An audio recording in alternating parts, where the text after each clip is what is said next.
Oh, look at our snazzy new intro there here at Integrity Magazine. Welcome. My name's Emily Blake. I've got two for the price of one today. Absolutely amazingly talented guests joining me in the studio today. Please welcome Grace Solero and Dan Beaulaurier. I mean, you both have the most amazing names. Such fun to say. Welcome. Thanks, Emily. Thank you. Nice to see you. How are you doing? Pretty good, pretty good. Yeah, all good, thanks. Incredible. I must say, your background looks really amazing. Look at all of those guitars. Let's just take this in for a moment. So, guys, I'll start with Grace. Ladies first. Can you tell us just a little bit about yourself? Just a bit of an overview for us. I moved to London to form a band, and the first person I was looking for was a guitarist, and I found a great guitarist. It took me a while, but yeah, it was. I guess it was meant to be the way it is, and so we started playing together as a duo, and we slowly added the rhythm section, bass and drummer. So we did lots of gigs as an acoustic duo at the beginning. And I had a bunch of songs written because, I was living in Rome before moving here. I was traveling around a lot as well. And I was about to go to America because I wanted to move there. And then I thought, well, let's go to London first. And then that's where I found America in London because Dan is American. So that's kind of the story, short story.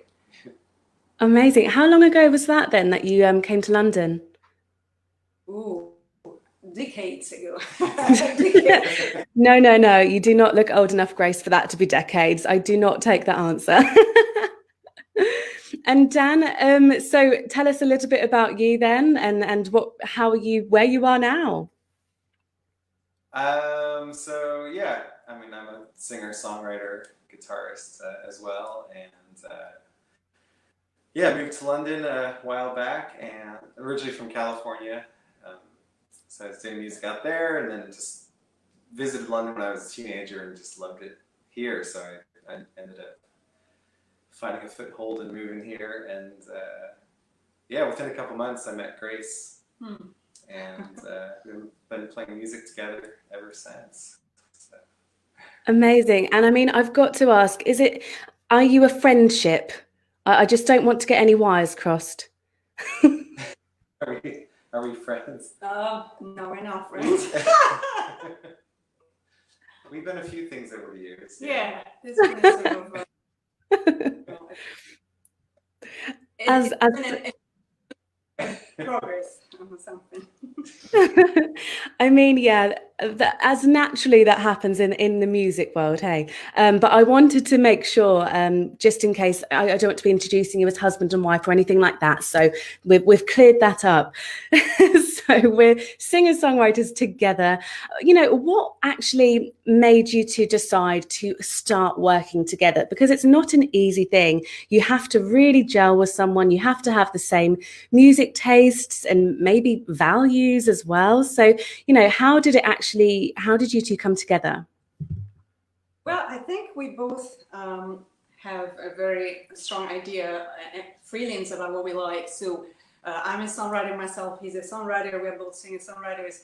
And the fact that we could join forces happened naturally because, we basically, yeah, we started writing songs together like by chance almost. We weren't really looking for it. Normally when Dan starts playing a riff, guitar riff, I start singing on, and that's a new song.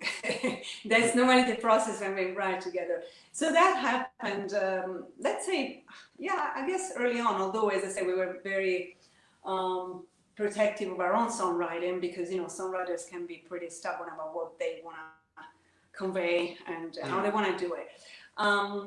But yeah. Also, I think when we first moved here, it was more like bands. Like nowadays, it's more solo artists. It seems like, but at the time, it was kind of like, yeah, I just want to move to London and meet some people to start a band with. So I think we were just open to like collaborations? Yeah, actually, that was the ad that he put up in a club. It was, it's a handwritten ad saying guitarists from California looking for collaborations, and that's how I responded to that ad, and that's how we met.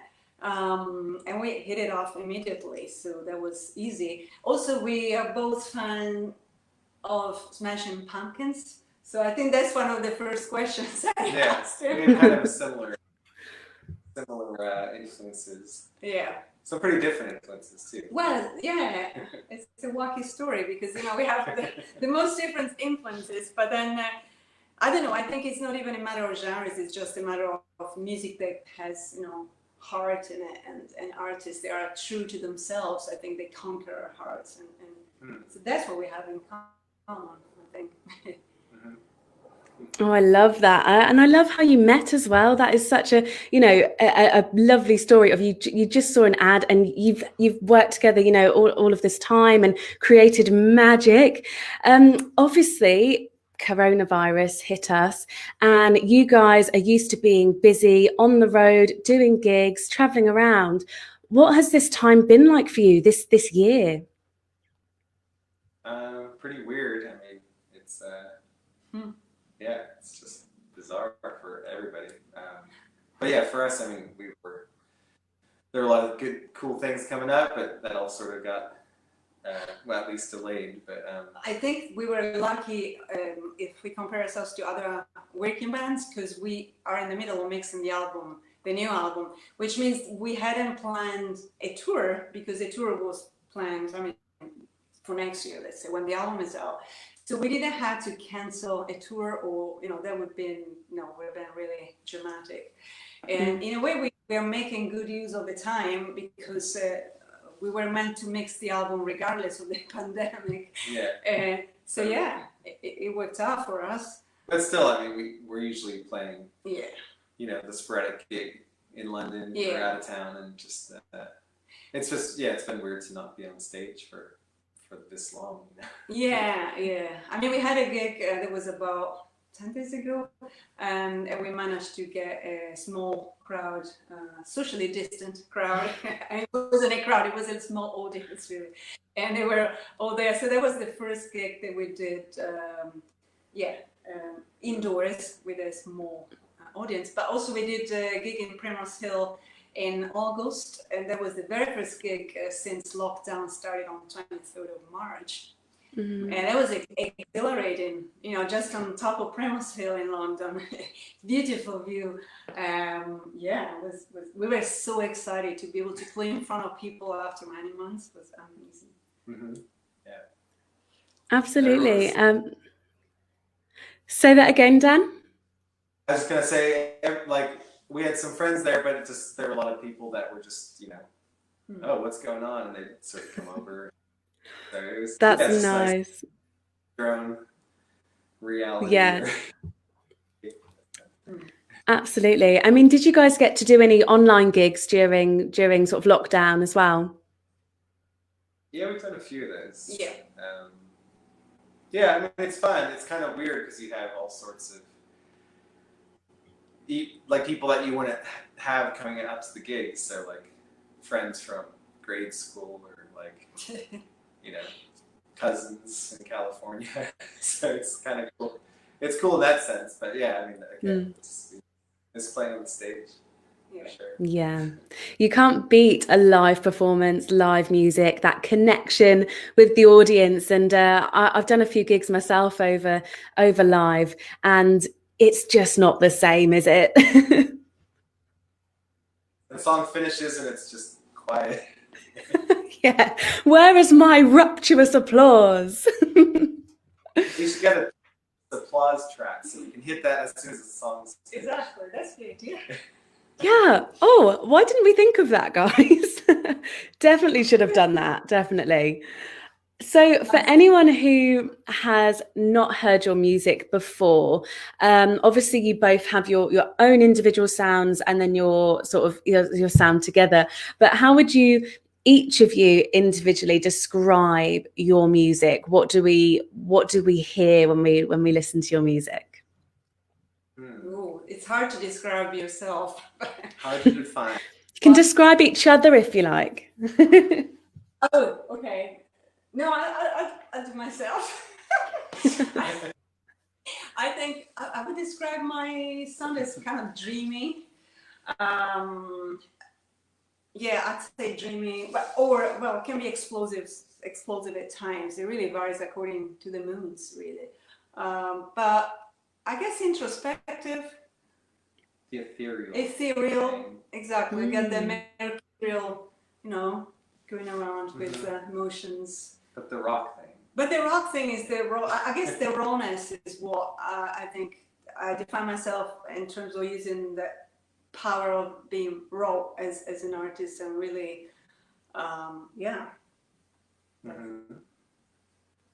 So, how about you? Oh God. Well, Dennis, well, his own songs are really like introspective. Once again, I would say. So we have that in common, and. Yeah, I guess dreamy is the same. We have the same, although we write different things. Dreamy. Yeah. But a bit more rootsy, maybe. Yes. Sort of country soul, Okay. rock stuff.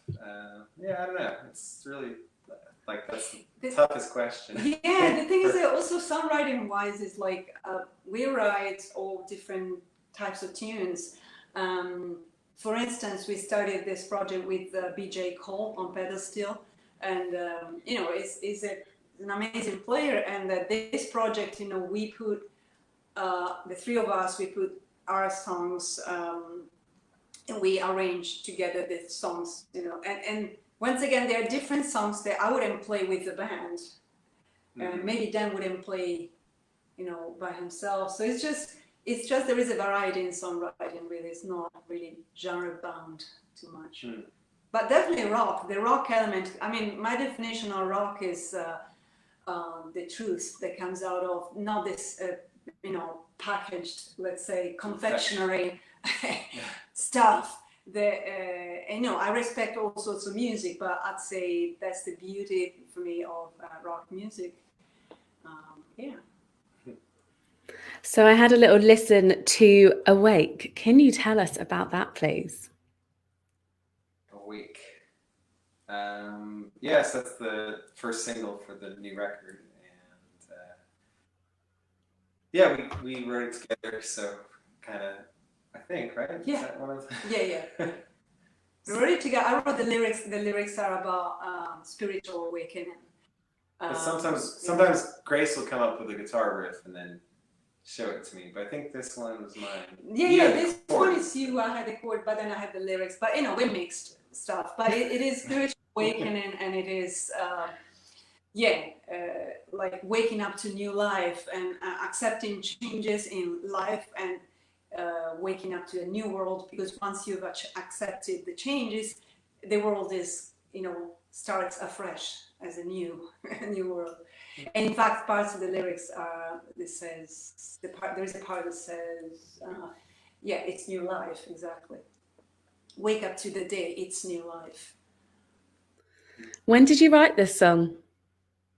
3 years ago, was it? About 3 years ago, I think. Something like that. Oh, okay. Well, I just thought it sounds like something really, really fitting for what we're living right now, because so many people have had to adjust and their lives have completely changed, whether that is, from actually a negative way, losing a loved one to coronavirus and their life's changed in that way and it's adjusting to that, or whether it's a really positive change or someone's started a new business or found their, old love for a new hobby or something. It seems very relevant and fitting for right now, which is really quite amazing, I think. Yeah, definitely. It's hopefully it's a song that gives hope for things have changed, but things are also going to be changing, and hopefully in a good way, as well as all the bad things. I think that brings up a thought that our songs always have a positive message in the lyrics. I mean, I'm the lyricist, let's say, in the band. So for now, we'll see what they come up with, the rest of them, at some point. But so yeah, I like to say that there is always a positive outcome in the song. So there's no indulging in, although they can be introspective or there can be some sadness, but there is always a resolution for a positive outcome. Well, that's really nice to hear, actually. You know, some people might think, oh, rock music is going to be really heavy, and you know, you can have certain connotations almost. But yeah, I'm all for these positive messages. So when you say introspective, so are you inspired by things that have maybe happened to you, or what you're kind of going through? You know, where does the inspiration really come from? Definitely, yeah, personal experiences all the time. I tend to put all that happens in my life into songs, as most songwriters do. I think it's a proper outlet, you know. Instead of going to see a psychologist, you write a song.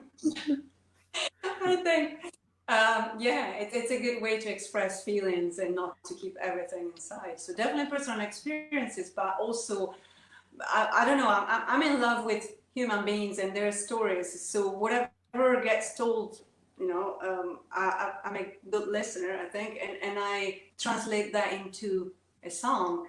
So not necessarily my own experiences. I like it. So, guys, what are you working on right now? We've mentioned Awake. Obviously, is there more to come for that album? Is there anything that you're doing right now that we need to know about? Yes. Yeah, so we're still mixing the new record, but we were hoping to release it end of this year, but obviously with things how it's there, we're going to release the album next year. But yeah, we're going to be releasing the second single soon called Lucid Dream. Yeah, that's coming out beginning of November. So that's there is also a video which is being edited. We haven't seen the edit yet, but yeah. Step by step. Yeah. So yeah. So how much work is there left to do on this album then? Well, the mixing process is pretty, you know, hardcore, because when we get the material from the mixing engineer, then the four of us, we have a document. We take notes. We take notes, so yeah. So we need to give feedback to the mixing engineer, but we do this as a band. Obviously, we have our own document in which all of us, you know, we put our personal, you know, things like I like this, or I like the vocals to change this way, or our sound, I don't like that part. So, and then all these comments get gathered by our bass player, who then speaks to the mix engineer. He's in charge of it because he's also a mixing engineer himself, so he knows better how to translate our thoughts into something that makes sense for the mixing engineer. So yeah, we're in the middle of doing this for the next 4 songs, actually the last 4 songs left to mix on the album. But yeah, it's really different. Usually we mix in the studio with the mixing engineer, and you know, we're all kind of in the control room, but it's just so different this way. It takes longer. Back and forth. It definitely takes longer, but you know, we're slow cooking it. Yeah, so that if you do a nice sauce and you slow cook it, it'll just taste better. So we're the same. And so yeah, I mean the songs that have been mixed already, they're sounding like amazing. So yeah, it gives us the strength to you know, finish these last few. But yeah, we still amazing. Still have to do the artwork. Well, the artwork, yeah, exactly. That's going to take a little bit. So. And of course, all the PR that you normally do to promote things, which, you know, I mean, we have quite a lot of radio stations who played the first single that came out in July. So now with the second single, we had to, of course, we'll be in touch again for more interviews and more things with the radio stations. So that's one thing. And meanwhile, we're keeping, at least the two of us, we're keeping working with BJ Cole with this project that, we're both part, we're a trio, let's say, but our first gig was cancelled because of the pandemic in March. So we never had a chance to do a live gig with this project, which is called The Twilight Zone. So, yeah. But yeah, that project's totally different. Yes. Completely, yes. Kind of space music, I think it is. Kind of, I don't know, sort of minimalist, but like I don't know if you know the TV show The Twilight Zone, but some of the music's kind of like it would fit in that TV show. Yeah. So can we say hi to our drummer Dave Guy and hi Dave, and our bassist Bjorn Zetterlund. So yes. Hi Bjorn. Hi Bjorn.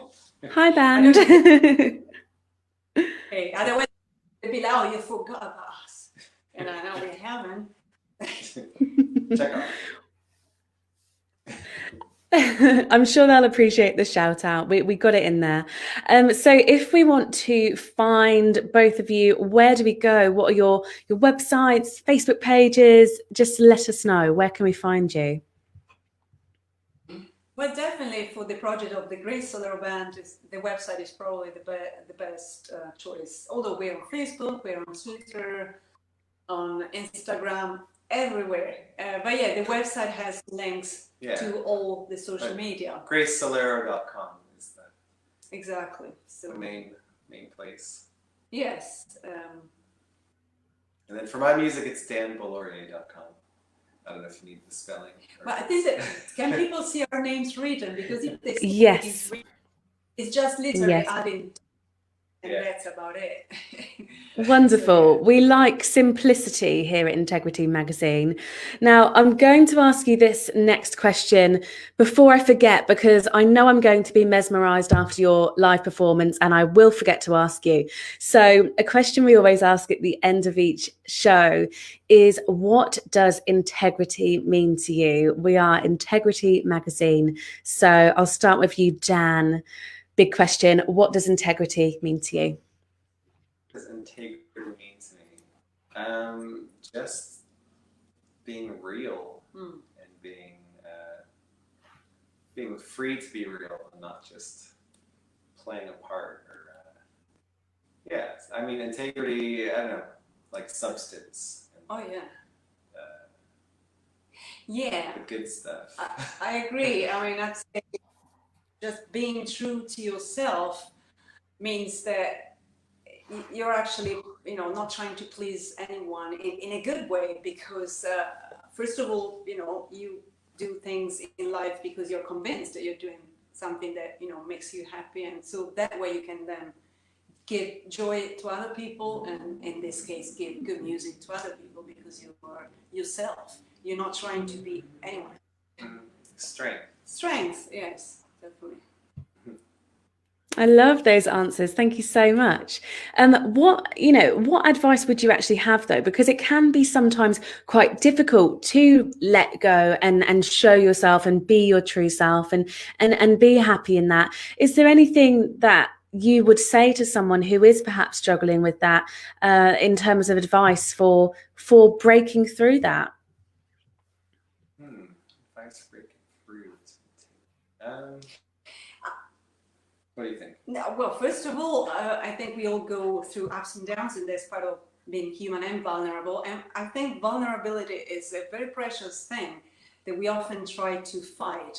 And that is not right or not helpful, because the minute you recognize, you embrace that vulnerability, then you're actually able to give something real and to put it into, I don't know, a painting, a song, a dance piece, whatever you're doing to express yourself. So I think I think art can be a proper healing tool. So I would recommend everyone who's not, let's say, creative, to take up a hobby. I'd say a hobby, but like something that can be anything, like learn how to play an instrument. I mean, get close to something that maybe something creative, but creative can be anything. Cooking can be creative. So I'd say find something that gives you joy. You know, I think that's key. And I don't know. Yeah. Does it make sense? Go for the joy. Go for the joy, but that. also go for the sadness in terms of don't fight it, embrace it, express it, and I say through creative things. I think that can be quite cathartic as a process. So yeah, I mean, yeah, that's what I think. Brilliant, Grace. Well, Dan, I don't know if you've got anything to add to that, because that was a pretty good answer.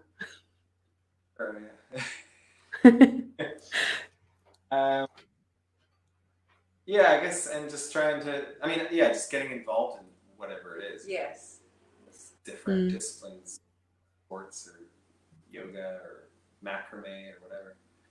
Yeah, I think reaching out to people, which is really the hard part, because when you're down, probably you don't feel like reaching out, but I think make an effort. Because people, you're not the only person who's feeling, as I say, depressed or down, so making an effort to reach out pays off, I think. Wonderful. Thank you so much, guys. That was beautiful advice. See, our viewers at home did not know they were going to get all of this from our interview this morning. So thank you very much for sharing. Now, I think it's about time we heard a little bit from both of you. You're being very kind and giving us a live exclusive performance here on Integrity Magazine. So please, when you're ready, what's the song you're going to be performing for us? We're going to do Awake. You are doing Awake. Yeah, because also, of course, people will have listened to the full band rock version. Also, the video, there is a video on YouTube, but also when they go to the Grace Solero website, that's the first thing that appears on the page. And the video is called Awake, of course. But that's the official video, which is played full band. And this is the stripped down acoustic version of the same song. So, and it's totally unplugged, no microphones, nothing. It's just us. So just real and raw. Can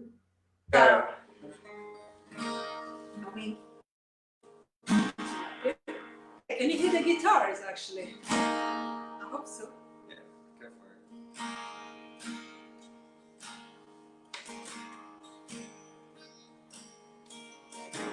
it. In the forest early light,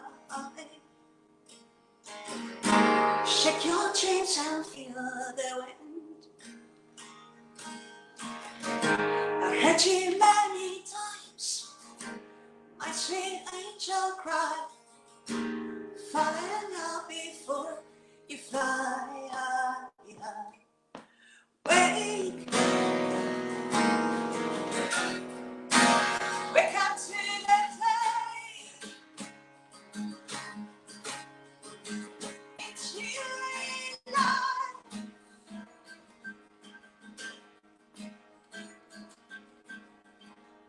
All these shadows forever mine. Now you're trying my eyes. Heart stop beating fast. No resistance dance. We are holding here and baby, wake up to the day. Burning out the pain. Let's live it forever.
Imagine this multiplied by 10,000.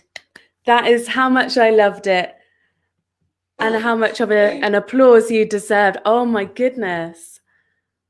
Thank you so much.